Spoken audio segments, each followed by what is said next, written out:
Da-da-da-dun. Da-da-da-dun. Welcome to Racing Home Podcast. Today, I do not have a joke because I did not know we were hosting a podcast. But here we are, unprofessional as hell. You're joined by your guest, or not guest, hosts, Fez Bobber and Nick Ageter. I definitely messed that up, but welcome. How's It it also going? sounded like you moved away from the microphone because your voice got really, really tinny, but I'm going to leave it in. Hey, Fez, what's going on? How are you? I'm doing good, man. How are you? I just got back from work. I worked out at work, and then I went and played pickleball at work, and then I got some dinner, and then now I'm home. Nice. So Carol and I, we actually ended up playing pickleball for the first time this past weekend.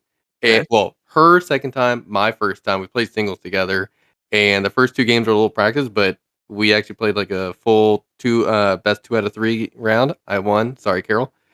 Nice. But it's a lot of fun. So we borrowed some boards or paddles from. Is it officially called a paddle? I'm assuming Yeah, it's called a paddle. it's a paddle. Okay. So we borrowed some paddles from some coworkers and went ahead and purchased our own paddles so we could start playing some doubles whenever you All right. find a partner.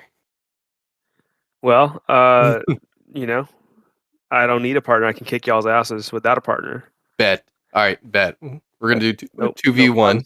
I was kidding. I cannot Mm-mm. run. I am too fat. I get out of breath. My coworker beats me up. I can't do it. I take that back. Dude, the court's like, is it called a court? I'm assuming it's a court. Yeah. It's like a quarter the size of tennis, and that's personally why I like it so much. Because in tennis, I feel like you're running back and forth so much, Mhm. trying to keep up with the opponent. But in pickleball, you can kind of walk around unless you're up against someone that's really good, and then you have to Mhm. kind of chase the ball. Yeah, it's like it's literally I think half the size of a tennis court. No, it's And smaller. It's a quarter the size. You could fit 4 pickleball courts in one tennis court. no way. That's wild. Yeah, it's pretty small, but it's a lot of fun. Just Okay. so dang hot over here in Texas, but oh Well, well. It was like two come to bucks to rent the court. come to Dallas. There's open courts where you can just kind of go in and play with random people. Dope. Okay, bet we'll do that. Yeah. Okay. Other things that happened this weekend. Let's finish up the weekend recap. This is gonna be a little mini podcast, by the way. Nothing too crazy or too long. Okay. Um, How was so your weekend? I represented you and and I defeated our frenemies podcast, the flat out podcast. I may That have was all right. Okay, Flat Out podcast with Matt Beck and Morgan Lee, Smoko Motorsports. So on Saturday, we were supposed to have a Spokes autocross event, but unfortunately, because Coda is doing construction, the lot intended for the autocross event was not available. And unfortunately, another lot could not be set up for the autocross event. So on Saturday, there was an unsanctioned, just kind of general get together, like, hey, let's still like meet up and do something. So I forget. I think it was Eric. Eric at least got first place, but someone over at Spokes set up the karting. We all got together. It was like 40 plus of us, and Mhm. your homeboy here got second place in Hell karting. yeah. Yeah, dude. Hell yeah. Matt Beck was pretty close, and then Morgan was also up there in the top 10. But yeah, got on the podium for karting again. So we got to keep this momentum up. Where's the applause function here? Yay. I'll just do it. I'll just clap in the mic. I'll just. I was clapping too. I don't know if that actually picked up. Did not hear it, but Oh, I'm you proud of didn't? you, man. I'm proud of you. I'm proud of you for getting a podium and like 40 some people that were out there. Yeah. And from that, I found out that Coda karting, they actually have like position racing, Mm, which I've never done. I think it's something that you and I and others should go and try out. I think mm. it sounds like so much fun to actually go and do position racing. Just basically legit wheel to wheel karting, so you're not concerned about lap time. You're Mhm. concerned about position, just like an actual race. Okay. I have a bunch of PTO left. I have like 3 weeks of PTO left for this year. And Dude, come through. Come down on a Wednesday. That's when Coda has position racing. okay, I might just come down Wednesday and then hang out with you guys Thursday, Friday, or something. Bet. That sounds like a great time. What else? Ready? What else? What else? That was basically it. The only other thing that Carol and I did this past weekend was paint her office, Nice. and I did some landscaping. Nice. Yeah, that's about all. All right. Oh, so kind of diving into another topic, unless you have something else you want to bring up real quick. Yeah, I had a weekend. I did Okay. stuff on the weekend. Okay. What Gosh. else did you do, Fez?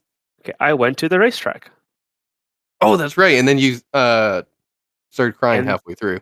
and then I went to the ER afterwards. Okay, gosh, don't just I almost died. Not on the racetrack. Well, kind of, but not big. Well, kind of because of the racetrack too. I So got what happened? allergies killed me. But let me start off with the racetrack and how the event was held. This was the most unorganized HPDE day I have ever been to in my entire life. There were more instructors there than there were students. And then the students were not assigned to the instructors. The person running the drivers' meeting was kind of like haphazardly just making shit up on the way. And then what's it called? I started kind of picking up for where he was leaving off a little bit, kind of adding more to his sentences and whatnot. And then he was like, "Yeah, people, the instructors are all with the yellow hats, so are these two people here. Just make sure you can grab an instructor if you're a novice. Like just letting the students grab an instructor. Like Mm, nobody was checking if they actually had an instructor or not, right? Jesus.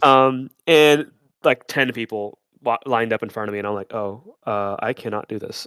So like the one brown person that kind of reached out to me with his kids, I was like, "You know what? I'll help you out, and I'll help you, or the rest of you guys find other instructors." So Hmm. I, helped them find instructors, and then I was helping this dad and his son out, and then I like kind of took over the son, and then the other person I found another person for the dad. They were driving a brand new G80 M3 X Drive. Um, and I was scared for my life because they have obviously never been on track, and I sat shotgun, and this car was just way too fast for this kid, 16-year-old kid by the way, who probably got his license like a year ago. Um, Driving this on the track, and I'm like sitting in the passenger seat with him and waiting for this to go, and I'm like, "Hey man, what do you want to do? Like what are your goals?" And he's like, "Yeah, I want to be a GT3 race car driver." And I was like, "Good Old. luck, good luck." But I mean, I don't want to let his dreams be dreams. You gotta achieve. Right. So and then I was like, "Are you nervous? This is your first time on track?" And he's like, "No, I'm not nervous at all. I've been on track before." And I was like, "Oh, okay. What have you done?" And he's like, "Oh, I went to the BMW Drivers Academy thing, where you can go drive the cars." And I was like, "Oh God, I'm gonna die." The entire time, I'm like, "I'm gonna die." This guy has like a lot of confidence, is not nervous at all. Like he is like gonna floor the car. He's trying to drive in manual mode with like traction off and all that. And I'm like, the first thing I told him was like, keep all the nannies on, drive it in Hmm. automatic, just focus on driving. And Yep. this kid is like hucking it into the corners. He's like flooring it straight out of the bat, and just being outright dangerous. So I had to kind of tone him down a little bit. Um, and then I like gave him a ride in my car, and he had a straight face, right? Like he was not excited to be there. He didn't seem like he was What? having a good time in my car. And I was asking him like, "Hey man, how do you feel? Like, is everything okay?" He's like, "Yep, everything's fine." And then he just felt like he was about to fall asleep in my car while I'm on track with it. And then I'm like, "Okay, Huh? something's fishy." And I Uh-huh. asked him like, what did you learn from that? Like, did you learn about the lines? Did you learn about how like smooth I was driving or whatnot? And he goes, "Yeah, you can brake a lot later, and your car has a lot more grip." And I was like, "Okay, I really hope you do not try to replicate this in your car." Mm. Um, But yeah, there's a couple times where we almost went off because even with the nannies on, they kind of saved us. But Nice. overall, he improved significantly, even from one first session to second sessions. I was really happy about that. And then I found out his dad is just that G80 is actually his personal car. His dad owns Urus and a Cullinan, a Lamborghini Oh, Urus, and okay. a Rolls Royce Cullinan is his dad's car. And then he owns the 16-year-old kid has the G80 M3. So very well off people. Yeah, no Um, kidding. and his dad really wanted me to like he got my number and wanted me to like coach his kid and whatnot. I was like, you know what, sure, I'll help you out as much as I can, but attitude needs to be fixed a little bit. I wonder if this is like the dad's dream to see his kid getting into cars, or if the kid Mhm. actually has an interest. Could you get a pulse on like if it was more the dad wanting the kid to be there than the kid themselves wanting to be there? The kid wanted to be there. It was a kid. It was the kid's dream. The dad had done it before in the past, like a long time ago. But the kid also wanted to be there. I asked the kid if he sim raced. He had a Fanatec sim rig at home that he drives on a set of Oh, Corsa okay. on. So the kid was interested. He was truly interested to be there. I think he was just maybe shy, or Okay. Yeah. he was just not excited about slow cars. I don't know. That sounds like Lance Stroll. I Yeah. don't know why. I just get Lance Stroll vibes immediately. Just a little miniature Dallas version. Yeah. Yeah. That's not So too far away from what we could potentially achieve. definitely not. Um, but yeah, so going back to the event and the track. So this track is called G2 Motorsports Park. It's in Anna, Texas, about 28 or 30 minutes away from my house. So very North Dallas. North Dallas. Yeah, so very Mhm. close to where I'm at. This track was designed by some Formula One track designer or whatnot, so it's supposed to be really good. Um, and the background of this track is like I think even when I was in college, when there was like some kind of a hearing to vote for the track to be made, I went there and I voted for the track to be made. Later on, when the track was about to be launched or start or open up or whatever, we found out the track is only open for private track days, so and members only. So SCCA, NASA, Chin track days, no HPDs were allowed on this track. It was not open to the public, only members. And the membership started at $50,000 initiation fee, and I think $12,000 a year. So Sheesh. that, for reference, if people are listening, the other local track, which is actually a really good track and a very bougie track and has very well set up facilities and everything, is $5,000 initiation fee and $300 a month.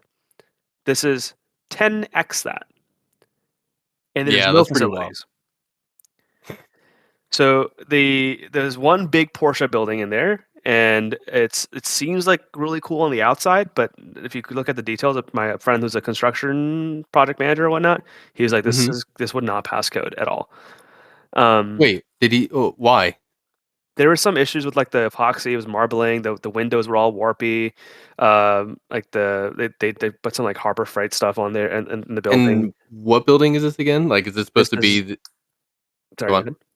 Is this supposed to be like the shop building? Is this the clubhouse where like when you come off track, this is where everyone hangs out? This is the clubhouse, I guess, in a way. Clubhouse, there's meeting rooms in there. They Okay. kind of try to make it like the Porsche Experience Center type of building.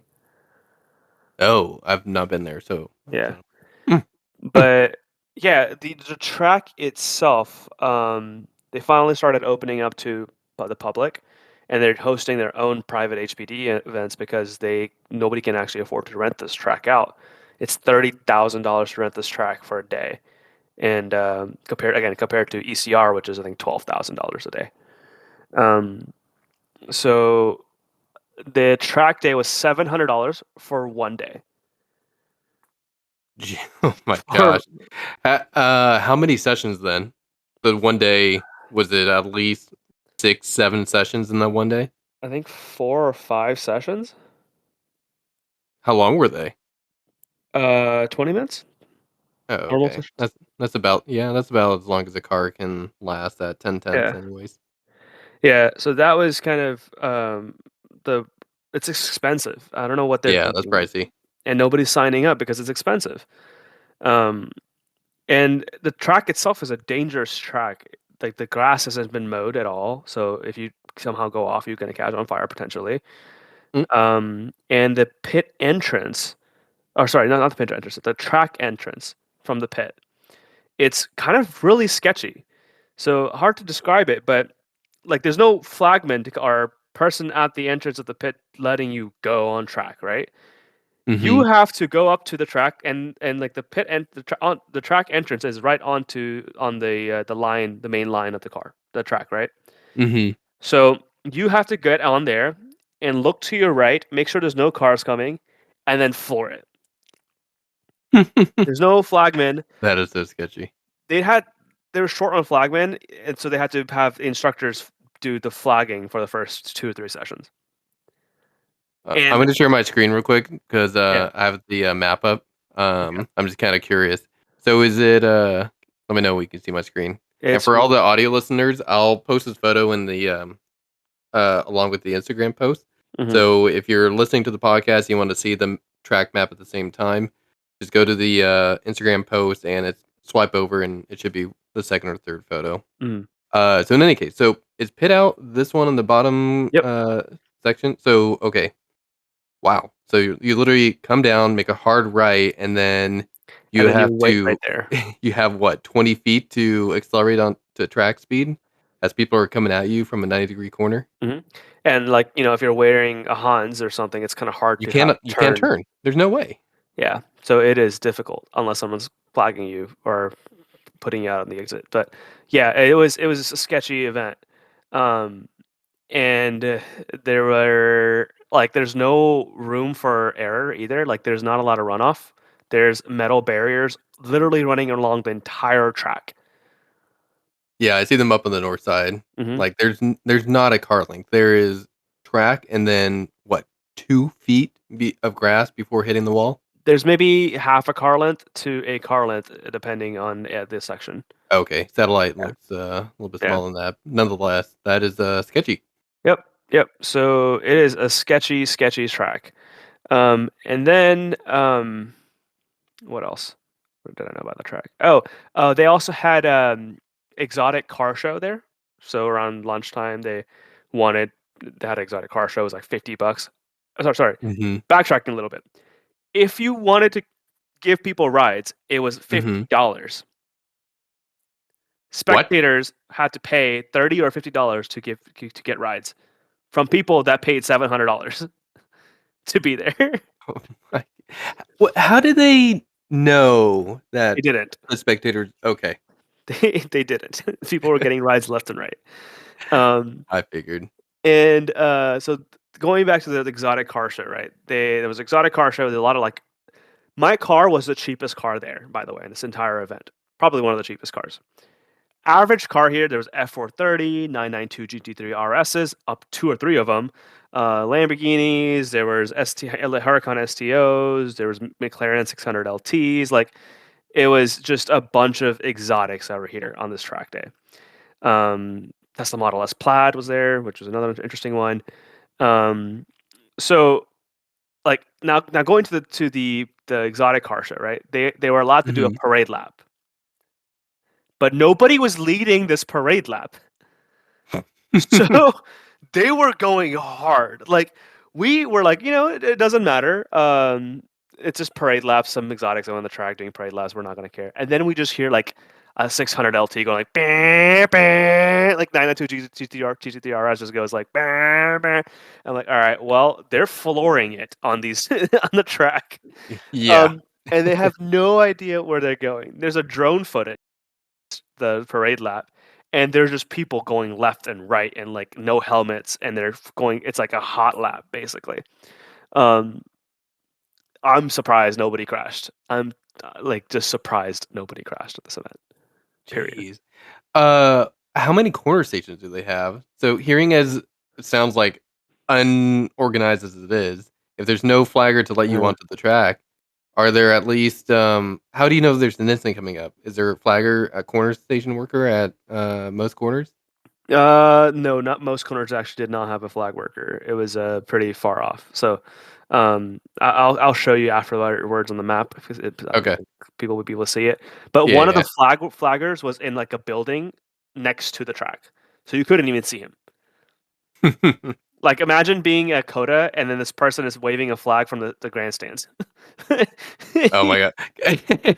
Bringing up Coda, like almost like Tim Cook at the 2022 Austin F1 race, Uh-huh. where he's like, "Wait, was it Austin or was it Miami? One of the two. It was One of them." Austin, But yeah. he's just like waving the flag in the most boring and slowest manner possible, as if he's a Uh-huh. robot. The After that scene, I I'm on the bandwagon that Tim Cook is just a robot. He is a robot. That's been proven. Yep.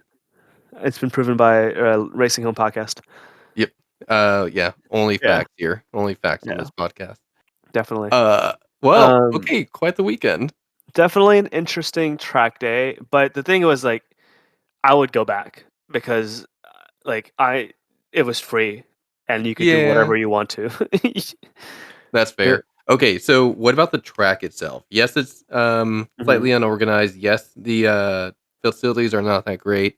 yes, the walls are closed, but for, as a track layout, if it Uh-huh. had all those issues fixed, is the layout actually fun? So I I only got like 3 sessions or 2 sessions out there because halfway through the event, my allergies got really, really bad, to the point Yeah, where we I don't care just about you, Feds. We care about this track. I'm kidding. well, All right. Sorry I about mean, your allergies. goddamn, dude. All right.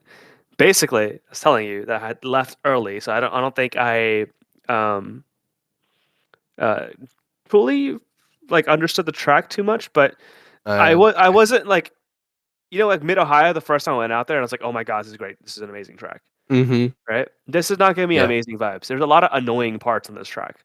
Lots of weird hairpins that just kind of placed there next to really tight walls. Hmm. And I like more high speed flowy tracks. Yeah. And this had that on like the east side on this picture that you're showing. Yeah. The east side.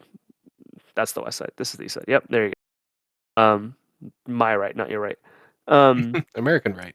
American right. But yeah, that section of the track was pretty fun. There was still like it was high speed, it was flowy. There were still some like hairpins here and there. Like one hairpin. We did the overall big track and Okay. it had like awkward elevation and awkward turning. Like it was a lot of decreasing radius and increasing radius at the same time. I don't know how to explain it, but it didn't flow very well. Interesting. Um, I'm trying to think of so another track that would be similar where I first got there and it just like did not click with me, didn't really feel like it flowed all that well. But mhm, then as I went out, I started to like learn or start to appreciate it more. In a yeah, way, I feel like the very first session or two session at NCM was kind of like that for me out in Kentucky. mhm, Uh Mostly because one is a long track, a lot of corners, and then mhm, two, there are some corners that are high risk. And so as someone who was more concerned in the first session about simply not crashing, mhm, I wasn't able to fully appreciate it or enjoy it. But then into the end of the second session and then third, fourth, and later into the weekend, I learned to really appreciate and really respect NCM and love it as a track. And I cannot wait to go mm. back. Do you think maybe just more time here and, like, feeling it out, maybe you'll start to appreciate it more? So funny you say that bring up NCM. Before going to this event, my expectations were NCM Interesting, because okay. it was on the website. It said there's a lot of elevation change Mhm. and that it was a 3.1 mile track, a lot of corners, designed by renowned Formula One track designer. My expectation was NCM. This was nowhere near NCM. Interesting. There's no Okay. elevation change. There's like some banked turns, which was kind of nice, but then the banked turn was ruined by like it was like an awkward turn at the same time. Hmm, Yeah. awkward okay, Like it was a I don't even know if I can take control or not, uh but yeah, I'll show you later. But okay. yeah, it was an okay track. My first impression was not the best, but I would like to go back maybe on a better day. Yeah, better day, less allergies, and kind of appreciate it more. I would love to go and experience the track as well, not for $700, absolutely no way. Like, that is coda pressing on a chin track day. Yeah, Actually, yeah, that yeah. might be more, but okay. I'll you can probably just go on track without peeing, honestly. People in the latter half the day, like, that did not pay or were not instructors, there was like, "Yeah, just go for it. Just go on track." They weren't even looking. Wow. Well, in a way, there's something fun about that in a very kind of, I was gonna say Yeah. redneck, but oh, okay. Well, that is G2 Motorsport in 2024 in a nutshell. I think it has Most potential. It looks like it has potential. It It could just, be a great place, honestly, I think, but the track, it's still very sketchy. I think the arm codes need to be pushed back significantly. Um, yeah. and I think also it needs better corner worker. Like there was one corner where there was not even a corner working station. The guy was just sitting there with a chair. Hmm, interesting. You know. Ooh. So as far as like the walls, this is my literal bird's eye view of the track. Hmm. Y'all ran it clockwise, correct? Yes. If you came out, I wonder, do you think running counterclockwise would be any better? Because I feel like you would get away. I mean, you come to the braking zone. Oh, there's this wall over here. Never mind. It's like both ways. I think counterclockwise might flow better though. Hmm. We should have. We'll have a revisit this topic whenever we get a chance to run it counterclockwise, if they ever do. Yeah. It all depends if it's set up that way. Okay. So, anything else you want to spill about the weekend? And then I got sick and I went to the ER because allergies took me out. Okay. And I'm curious. So, what do they even do for you? Like, what can they even administer to you to alleviate allergy problems at the ER? they gave me a really strong dose of a steroid shot because my throat started closing up and my nose was so swollen and stuffy that I could not push in or out of my nose. Oh, Everything was just kind of dripping. That's all I could do. And had some difficulty breathing at one point, and that's when I decided to go to the ER. And when they gave me the steroid shot, and they prescribed me some nasal sprays and all that, which I yeah. already had, but still, Mhm. uh, literally woke up. I'd had no symptoms. Damn. Okay. Yeah. So, good thing that we're in 2024, 3 years after COVID. So, everybody at an ER, I would assume, can administer breathing techniques slightly better than prior to 2020. Yeah. But on top of that, well, glad to hear that you're all right and it really was just an allergy problem. Yeah. Are you still on steroids? Is that why you were just coming back? Is that why you were at the gym working out? You're like, well, might as well go and pump up some muscle. How long does it stay active? I have no idea. I don't know, Do I but yeah, look like I'm on steroids? might as well, dude. Just gonna pump out some iron, get some gains from pickleball. Okay, Um, so actually, it's funny. This is kind of a little side topic, but it's still worthy of podcast material. I personally think there should be classes in the Olympics for all natural, no substances, no just the human body doing a sport. But then there should also be a class for let's see how far science can take the human body. This is our drug or substance class, and then you could also have a what like some running events don't allow specific shoes. Why not have a class for effectively unlimited? Like, go and use whatever shoe you want. Let's see how far 2 feet can take a human down the 100 meter sprint. I think there should be classes in the Olympics. mm. You want That's, enhanced and not enhanced classes? yeah. And then at the medals, you have the gold medalist Mm. for natural. You have the gold medalist for substance abuse. You have the gold medalist for material abuse. Those would be the three classes. So funny you say that. I mean, I don't have like Olympic experience, obviously, but when I power lifted, I competed in the natural class, right? Ah, Or the organization that was a drug tested organization. The drug tested organization people lifted in general more than the non drug tested federation okay. because the non drug tested federation they were like drugged up on steroids and all that, right? Like they're taking a bunch of Mhm. things. So they were simply relying on pure strength. It was like the old ape type mentality of like just yank the weight and just do as much as you can, right? Um, the drug tested side were more technical about stuff. Like they tried using physics Technique to their focused. advantage. Right. So they were able to eventually lift more than the non-drug tested. And in a way, this almost sounds like tracking classes where like the underpowered classes, because the Mhm. drivers have underpowered vehicles, they learn to set up their car better and become better drivers, and they end up putting the same or faster lap times than the classes that have higher horsepower and aero. Exactly. Exactly. It's like a Hellcat versus a Miata on track. Yeah. That's kind of what the Federation differences were. Hellcat is like pure muscle. You just go out there and just floor it, and then that's it, right? While the Miata is more technical. You got a trail brake. You can figure out the different techniques of like driving on the track, and then you can go faster, right? It's more nimble. Yeah. Um, that's why like there are some non-tested people in the non-tested federation that are really strong and also really technical that have like the best of both worlds and they are super strong, but majority of the strong people, if you look at the overall list of top, like they rank by dots. That's how they rate them, and By dots? it's a rating system called dots. Um, Oh, and you can kind of see all the ranking, and the majority of like the top 10% is actually, or top 5% would probably be like drug tested athletes. interesting. Yeah. The more you know. So basically, I think with the Olympics, what will probably happen is the non-tested or the tested athletes will probably figure out a way to be more technical and get better. Yeah, I see that. I want to see what an unlimited human body can possibly do. That's called strongman. Not a Does strongman do running events or Mm, swimming events? no, never mind. See, I want to see how fast we can take the human body, or well, it could take itself. Okay, I'd watch that. I would. What else? All right, got anything else from the weekend? You're doing better. You've learned G2 motorsports.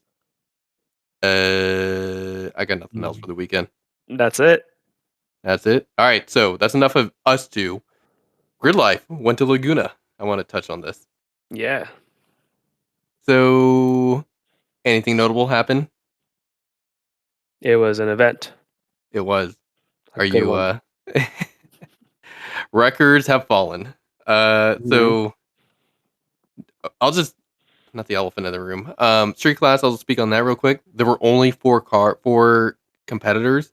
Originally, there were like 5 or 6. Coming into Friday, there were 6. There were 6 street class competitors. 2 of them were actually in the wrong class. One of them got booted out for having arrow, so they got pushed to street mod. And then the other one was an M2 driver. I saw. I was like, wait, hold on. The M2 is not supposed to be in the street. That is an inline 6 turbo. So he got moved to Street GT. And so then there were only 4 left. It was Greg Formosa with the Evo 10, Ernie Ramirez with an Integra, his daily driver, Luke Letterman with a 718 Cayman, and then William Dries, double E, driving an Elantra N, which supposedly is not his own car. Like he was, I guess, hired or asked or something to drive that car, but like he is not the owner of that Elantra N, Hmm. and has somewhat of a record. In any case, yeah, 4 drivers. So congrats, everybody got into the podium sprint except for poor Greg. His turbo decided to exit the chat again after the corkscrew. He actually has a video posted on his Instagram of him at the corner after corkscrew with a bumper about to catch on fire. It was a pretty big little fireball. I thought, and many others looking at that video were thinking that it was going to turn into the super fire from last year all over again. Fortunately, it did not. His car is just fine. Just needs another turbo, which sucks because his turbo went out at Midwest Fest. He got 3 sessions at Midwest Fest and Hmm. turbo went. He got 3 sessions at Laguna and his turbo went. That just sucks, especially because you have a long haul to go from Texas all the way to Laguna to get Yeah, only a few sessions. yeah. It's arguably probably one of his most expensive seasons ever. Like dollar per lap. Hmm. It's pretty hard to get much more expensive than that without losing the entire car. So sucks for Greg, but he'll get a new turbo in there. Cosmic Motorsports, they'll get it all sorted out, and he'll be back next year. He'll be good. I really want to do a local event. Him and I have been talking off the side, and we want to do some Apex events around here locally in the Texas region. Yeah, that'd be good. Yeah. That'd be really good. So how's your Club TR record doing, Fez? Club TR record was taken by none other than our friend Nick Allen, and also a fellow driver for Mariza Motorsports. He is a sponsored driver, so I'm actually pretty glad that if anyone was to take it, it was him. It Yeah. still stays with the GR86. He took it Yep. by 10th of a second, or a little less than 10th, I think. Yeah. So you did a 39.1 last year, and then he did a 39.057. Yeah. So yeah, great driving. I saw the lap from Nick. Hmm. He did that with traffic. He had to pass an S2000 after turn 2, coming into turn Hmm. 3, and then he also had to overtake a Honda Fit exiting turn 5. So he did that record lap time with traffic in the way, and yeah, props to him. It looked Yeah. really, really good. Yeah, he did a great lap. I don't think the traffic impacted him because the traffic was kind of out of the way, but Yeah. still, like, that is a great lap. I think the car has 38s for sure. Oh yeah, 100%. And then our friend Carl, he's been on the podcast before talking about his S2000, and he was there at Laguna helping Nick out alongside with Carl's dad. So Nick was over there with a full crew. They had matching shirts. Each shirt had like the person's name and like their job role for the team. I think That's it's something cute. we should do. It was pretty fun. It was awesome. That's cute. Yeah, dude. Let's see here. What else? Ooh, Sam Dueling in Sunday Cup. He got P1 in Club Mhm. TR. It's not Club TR. Sunday Cup. Sorry, Make Sunday up. Cup with his Honda Fit. Dude, respect to him for driving that Honda Fit from Michigan all the way out to Laguna, putting down the record, putting it in P1, and now he's going to drive that Honda Fit all the way back to Michigan. He is Props in to him. Utah right now. Oh, it's got to be gorgeous over there. Beautiful weather as well. Sorry. Club TR podiums.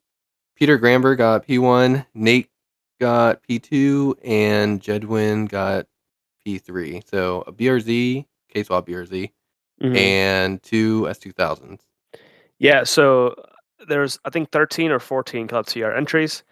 Competition 14. wasn't as the great, but the K24 86, sorry, sorry, K24 BRZ from Peter Granberg, and he was having issues all weekend long with his ABS faulting out. So he was struggling. And then the other two cars were a AP2 S2000 with an F22, so like still the F22. For people that don't know, the F22 makes about the same power as a GR86, but like half the torque. Um, Mm-hmm. so Nate is a phenomenal driver. I've been following him for a little bit, and we were chatting pretty much all weekend long, and we also shared some data back and forth. But he did great, man. Like he just borrowed a trunk from someone else and borrowed some arrow from someone else, and he went out there and he got, I think he got like a 140 something. He Yeah, 140.1. he has done a low 39s without arrow on, I think, slicks, like heat cycled slicks. Dang. Very So cool. he's pretty fast. Yeah. Um, and then Jedwin, I was looking him up a little bit too. He has an AP1 S2000 with still the F20C. I don't know anything about Hondas, but It's props to him. even less Good job. horsepower, even less torque. So this would probably be the only time where an AP1 would be on podium. Damn. You wheeled that thing up there. Yeah, he That is definitely very, very cool. going fast. Props to Yeah. him. Okay. So other classes, Andy Vocal with the C8 got Street GT P1. I guess there's a lot of people I've never heard of before, so they must all be like California locals. Hmm. Street Mod, any names that I recognize? I do not. Team, Cal oh, Fortner Cal. Yeah. and Jerry Liu got P1 as a team. They drove their Cayman GT4 RS, or Jerry's Cayman GT4 RS, because Cal's AMG GT was broken. That sentence was just out of my tax bracket. But yeah, they did it well. They did really well. And then Larry Chen, also in Street Mod, he broke his. He got a PB, with a 139. Props Yep. to him. 139.7 with his You know, 8.6 86 turboed 86. turbo. Nice. Very cool. Brad Perkins and Track Mod. And oh man, watching track mod on the stream was very, very entertaining. They were going back and forth. I think the podium literally swapped Mhm. 4 or 5 times. Like it was very, very exciting to go and watch. Um, Unfortunately, Jackie Ding was not able to get into the podium at this event, but very entertaining to watch track mod overall. Like it honestly, it's worthy of rewatching the stream just to watch track mod shuffle around during the podium sprint. I agree. Track mode was pretty interesting. Like when, especially the way they kind of got out on track, and there was a Hmm. person right behind them. I was like, oh my Yeah. god, you got to speed up fast. And like, I think it was Gabe Zamora with the 911. Yep. where he like went in for the first lap, messed up the first turn, and he just gave up. And Yeah. and then he was like, "All right, I'm gonna warm up the car more." But there was a car right behind him. Yep. Podium sprint, that shouldn't be happening. In podium sprint, like you should have enough of a gap with a person that like you can still kind of go and like you should be giving point buys in podium sprint. That's the whole point of podium sprint. But Yeah. Agreed. there was a lot of like back and forth in track mode where people were getting point buys, getting out of the way, and yeah, it's track Yeah. mode and unlimited, I think. So this podium sprint had to condense because like that Saturday they were already delayed in like 70 minutes because of a fog delay. Hmm. Classic Laguna problems.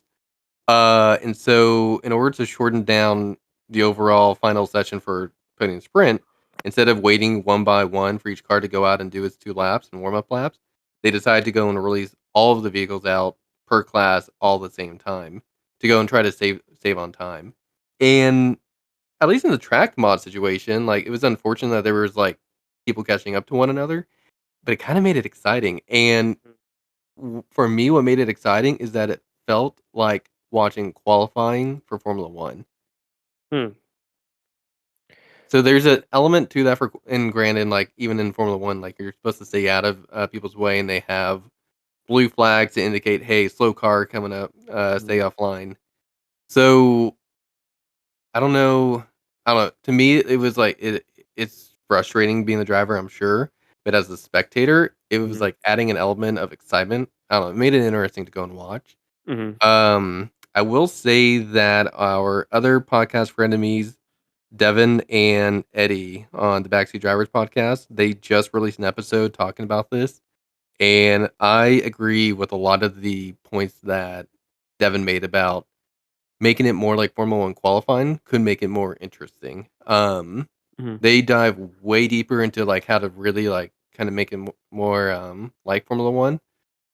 The aspect that I think would make putting sprint really interesting for the spectator as it sits today, if you don't change the format at all, is to go and add not spect uh, shoot, what is it called? Now I'm forgetting. Not track segments, damn it. Sectors? Sector times. Yeah, sector times. Mhm. And so that way, because right now the biggest problem for putting this brand is that it's hard to tell someone is pushing or not, and you Mhm. don't know until they cross the finish line. At a track like Road America, you have to wait for me, 2.5 minutes to come around and realize that like, oh, he wasn't pushing this whole time or half the time. If we at least had like sector timing, Mhm. then and you saw the driver's time showing up as purple or green as something showing that they are on a flyer, Mhm. then it would help the whole of the spectators see and like pay attention to that time and that driver, but also would help out I think with Kyle and Craig on the live stream when they're talking about the vehicles, knowing that like, hey, this is someone that's pushing right now. We need to focus on them and Mhm. see if they're going to go and potentially get into the podium. Yeah, And go on. I think that's a great idea. Yeah, the making it more like qualifying does, I think, make it exciting, but it also maybe probably adds some frustrations for the drivers. So I don't know how Yeah. it would go. Um, but also, I want to add that last year it was the same way. The podium sprint was done the same exact way because of again fog delays. And Hmm. then I think Gridlife is learning that big tracks like these, where are with big tracks or festival events in general, where they have so much going on with Rush SR, drifting, and time attack, wheel to GLTC. wheel, they just don't have time. They're so back to Yeah. back with everything that even at Road America, that they did it the same way, right? They're supposed to be one by one, but Road America is also a massive track. Um, and they did 3 laps actually, 3 laps at for podium sprint at Laguna Seca. Normally it's supposed to be 2, so I don't know why they did 3. Um, I don't either, but I'm personally okay with it, and the reason being is because the drivers are more likely to catch up to someone else in their session, Hmm. that at least it's one more opportunity to go and put down a flyer that gets you into the podium. I'm okay with 3 laps, like, I don't see what the big deal is about doing one more lap. Realistically, that 3rd lap is not gonna be the fire, it's not gonna be the fastest lap time.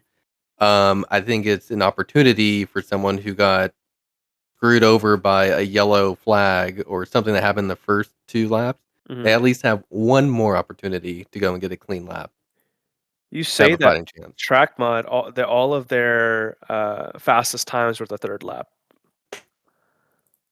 Well, then throw what I just said into the trash can. Well, because they like messed up the corner or something, right? And there was traffic or Yeah. something, so they kind of had to go around it. But that traffic also only will happen with classes like track mod and unlimited, where the disparity between the class is so big, right? Um, I would not in the top 5. I would actually argue that, like, the top 5 in track mod, it was a 129, 29, 30, 30, 33. Okay. The disparity isn't in terms of, like, the car's paces, at the when they're actually doing the flyer. The Hmm. disparity is when they're doing a cooldown. That's where there's gonna be a crazy disparity. A Honda Fit doing a cooldown versus doing a flyer, not much of a speed difference. But for a track mod or unlimited car, when one is doing a cooldown and the other one's doing a flyer, that's a massive speed disparity. Yeah. And so the one doing the flyer is gonna catch up real quick. But I don't know. If you're driving that fast of a car, hopefully you learn to manage and you stay offline, like Yeah. Formula One. No, I agree. That definitely adds to it, but I mean, Laguna is a little different. A lot of the big hitters come out in unlimited and track mode here, where like properly built cars or factory built race cars, like Benjamin Sloss with his Ford GT, they show up, right? You don't ever see that at Midwest Festival. I don't think you will ever see that at a Midwest Festival, but yeah, I think that kind of puts Laguna a little bit in a different situation. But even then, unlimited, the gap between the first place and fourth place or fifth place was 8 seconds. Okay, unlimited now, yeah, that's a different beast. That's you got a fair point there. Benjamin Sloss did a 121 with that Ford GT. What, Hmm. like $3 million car? Something Looked ridiculous. incredible. Yeah. Uh, Literally the optimal EcoBoost. Like, cannot get any faster. Anyways, Most Sasha optimal 20. EcoBoost is actually a Ford Expedition in silver. Okay. Gosh. Nice, nice. I Yeah, appreciate that. I got you. Sasha with His. is yes, 23, 1 minute 23 lap time, and then Craig with the Model S, assuming it's a plaid, 1 minute 28. So just in the podium itself, 7 second delta. Yeah. Jeez, what the heck? Fourth place was a Miata. I did not watch that lap time. I didn't know that was a Yeah. crazy Miata. And I then didn't. 129 was done by a Mustang. Wait, third Sweet. place. Third place was a Miata. No. Yes, yes. No. I'm sorry. Third place. Fourth place. Fourth place, Miata. Third place, No, Model S. no, Second place, 350Z. no. Fourth place was Mustang. Nope. He got fifth place. No. I'm going to share my screen right now. And I will post this photo also on Instagram for listeners. Look. Mustang, Where? fifth place. Bottom left corner. Brian with the Mustang, fifth place. Okay, well, I'm looking at Maz. Yeah, that's what I said. No, you said fourth. No, I said yeah, it is fourth. You dipshit. Look at the fucking Fifth place is Benjamin. Mustang. I said fourth is the Miata. No, you said Miata was third. I said Miata was fourth. I'm gonna rewind this and double Okay, check. rewind Anyways, it. Benjamin Sloss we're with at a least Smart now in GT4. agreement. Yes. Okay, I'm looking at Race Hero right now, and I was repeating off of that. Benjamin Sloss with the GT Ford GT P1. Sasha Honest with the 350Z, the hybrid 350Z P2. Ryan Raduchel, whatever you how you pronounce it, I'm sorry, is P3. Where's Why the would you say P3? It says fourth place. why is okay? Why is okay? I'm sorry. Race Hero is wrong. Then I'm sorry for tagging you, but Race Hero is wrong because Alright, Ryan Rodashell or Rudashell, whatever, is on my end says it's P3. well, your end is not the official Google sheet Oh, from Gridlife. I So know where I messed up. where? I'm looking at unlimited rear wheel drive only. Uh You Yeah. forgot about the all-wheel drive Model S. I thought that was super unlimited. My bad. My bad. No, there's just one car in Super Unlimited. James Yeah. Kirkham. He did not get a podium. Nope. Okay. So that's Laguna in a nutshell.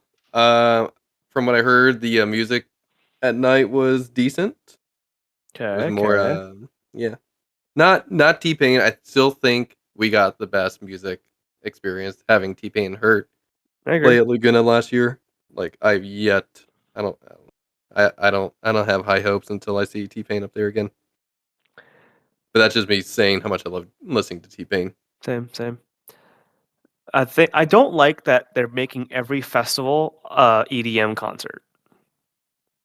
Likewise, I wish there was more genre selection or diversity. I wish Yeah. there was this event's going to be EDM, that's fine. This event's going to be hip hop or Hmm. rap. This event, I don't know. There's a lot of people who like rock music, not rock music, but like indie style music. Uh huh. Like they all have a place. And I think it would also be really cool to bring more local talent. Yeah. Like bring So- Adele out. What's wrong with that? Okay, hold on. You know? I don't know if I can get behind that one. No. Unless I have my tent like right next to her stage and she's singing me a lullaby to sleep, then yeah, I can get behind that one. If Adele played at Gridlife, you best believe you're there up there with me, and we're gonna do karaoke with her, and you best believe I'm crying. Okay, so you better be there. You Hope- you better Hopefully, be there uh, to support your friend in that moment. It is my moment, okay? I get to be with Adele. fine. Um, It's in the Airway record book. I will be there alongside you with tissues to wipe your tears off your face because you're singing thank you, alongside Adele. thank you, thank You better hope Adam Jabe is listening to this. you. I really hope he is. But I don't think Adam Jabe could afford Adele. I don't think we can we can afford Adele. Period. Um, so okay. From what I had heard initially, that they were trying to do different genres at different festivals, but it has just turned into EDM at every single festival. Yeah, not a But fan. yeah, I think that's not a huge fan of that. I mean, have started to enjoy EDM because of Grid Life, but I don't want it to be everywhere. You know, like I think Road America was kind of nice. No, no, no, not Road Yeah, America. Sorry, Midwest Festival this year. yeah, But I think yeah. I was thinking the same thing. uh, What I will say, what I really enjoyed about Road America was the karaoke on Friday. yeah. That was awesome, and I really think that karaoke with all the drivers Hmm. and drifters, everybody that's there, I Hmm. think that is something that would be a really fun staple at every not Midwest, at every festival. That Friday is for the drivers, and that is when drivers can pick their music. Yeah, I agree. I agree. Um, but yeah, so are you gonna go back to Laguna next year?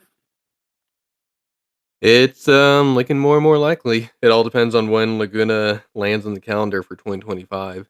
But I don't know if I would take my car. I definitely will go out there. I don't know if it'll be my car. Hopefully it Mm, is. Would be down to co-drive with someone else. mhm. But yeah, I'll make an effort to get out there. All right. I think just my high level thinking right now. I would rather drive Laguna and attend Lime Rock. As a spectator, attend Lime Rock. Yeah. You just co-drive with me. I want to be at Lime Rock with my car. Okay. I just want to make it happen. If now you got me thinking. I mean, Might I have would to rather jump in my car drive both both ways. events, obviously, but it's not possible. Like, I don't have that kind of money to just ship my car across two coasts of the of the U.S. Yeah. Um, but if I had to choose, I think I would rather drive Laguna and attend as a spectator at Lime Rock. See, I'm kind of leaning towards the opposite, where I would rather drive my car at Lime Rock, like see what I can do with my setup there, Mm, and then spectate Laguna because Laguna I've already done twice, which I'm shocked to even be able to say that. mhm, Um, but my car is not different enough from last year Like, it is putting out more power, and it's definitely quicker, yes, Mm, but I don't think it's drastically different enough for me to really chase down, like, a 3-second delta yeah. compared to what I did last year. I just want my record back. I see, that's the thing, I don't have a record to chase, and because I'm only doing 2 events, I don't really care about season points anyways. Yeah, So, makes sense. we'll see. I'm more dedicated to Lime Rock and definitely make an appearance to Laguna next year. Yeah. It was like a pride thing, right? Like when Kyle mentioned my name on the live stream as having holding the record, Mhm. it was like even when I wasn't there, I was there in a way, and that's kind of Yeah. felt really nice. And I Yeah. want to be able to continue that if possible. I don't know for Yeah. how long because I think Peter's car can do 37s. We gotta work on your car next year, man. Get it ready for 2025. Focus on local events, get it fast as you feel like it can be, and then just Yeah, fucking send it over there. Um, yeah. Okay, so anything else, man? I know I said this was gonna be a that's short podcast. This ended up being cool. Like, let me check our time. Dang, it's already an hour.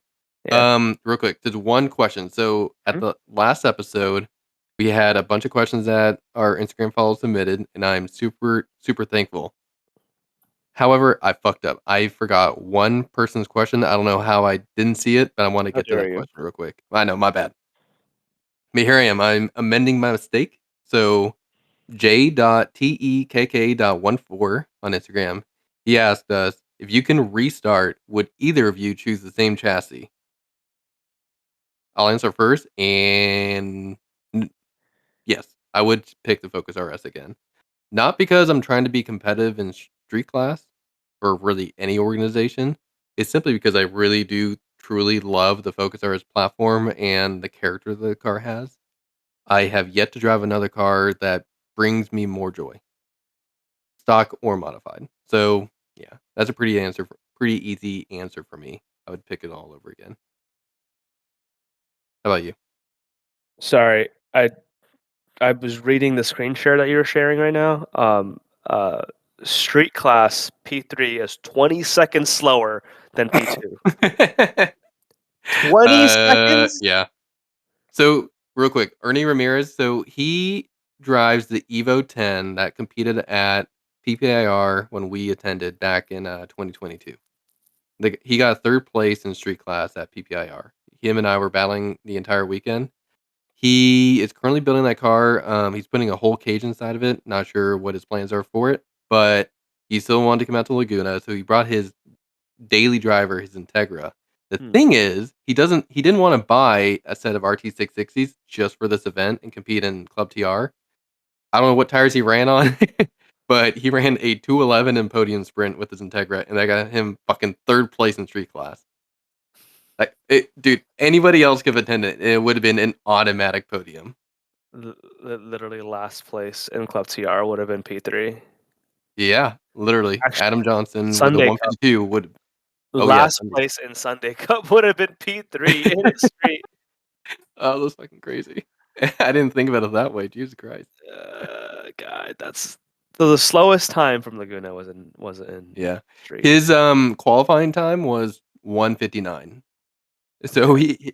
it's a sub 2-minute car, at least.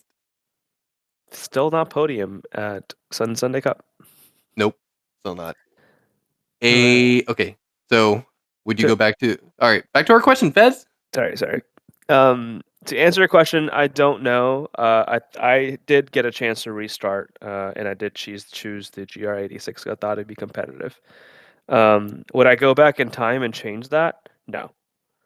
Um, because I think I learned a lot from this class. This class made me a better driver and pushed me beyond my own limits to be better. So I think competing in Club TR has made me better and as a driver and not a builder, but kind of like building the car for the class. Yeah, So I wouldn't change that, but I do want to try a different class now. I'm at the point where I am considering other cars because I want to continue doing grid life, but I also want to try different things. Like I'm bored with the car with the chassis now. yeah, I get Um, that. been doing this for too long with this car, so um, I want to know what's like, and Dun, the dun, dun, dun. other classes that I could afford that I would be willing to do would be street and street GT. Dude, do a 4-door street GT car, and then let me drive at Laguna. A 4-door street GT car? Yeah, like an M4, not an M4, M3, a G80 M3, 4-door M3. That's street GT.